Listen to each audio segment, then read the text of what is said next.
Hey, welcome back. We're going to keep going here as we explore this system, GTS, Grand Tactical Series, looking at strike, counter strike. Still doing the first activation, but now fiddling around with the rules a little bit, understanding a little bit more about placement and what matters, opportunity fire, up and fire zones, etc. So I ended up making a decision to reset and move this unit adjacent first, which then the units that were here, the allied units that were here, had an effective range of 1.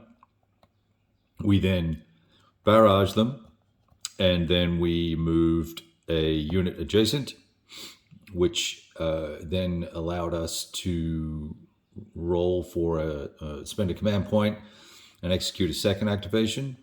And that second activation was an assault.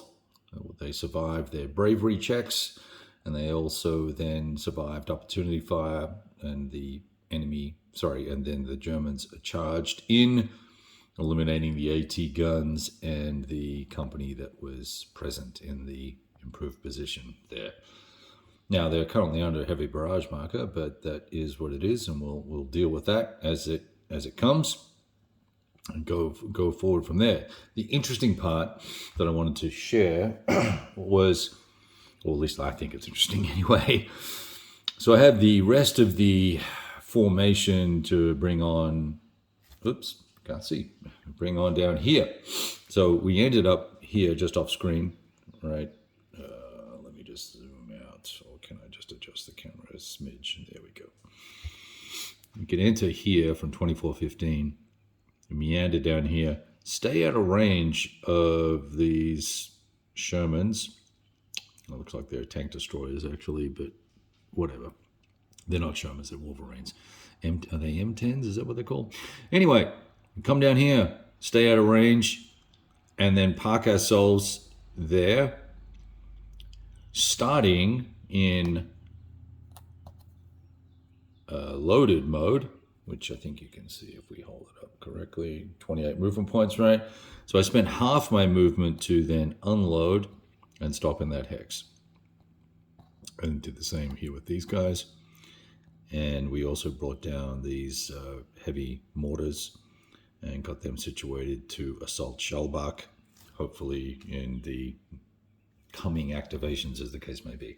So that brought to my mind setting up with a very sparse force. We probably should have taken the units that were eliminated and set them up a little further back instead of being forward defense.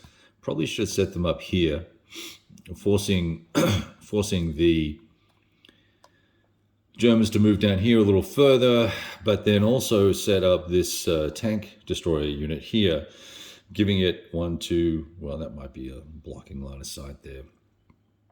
Well, so that's an interesting question. So setting up somewhere, maybe actually setting up here, where they'd have a line of sight along this ridge line here, this crest line here, and maybe setting these guys back a little further there, like so. All within 4 hexes of here. That's the setup demarcation location.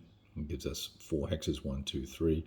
So we could even come across one if we wanted to. But I wanted to be able to get a shot down here potentially. Even here might be okay. That would give us lots of opportunity fire through here with a much more effective unit than this dinky little AT gun with a strength of 4. They don't do a whole lot, particularly at range. So anyway, I thought that was just interesting that setup definitely matters. Lines of sight obviously matter, but then also the zones of fire that you have will matter as well.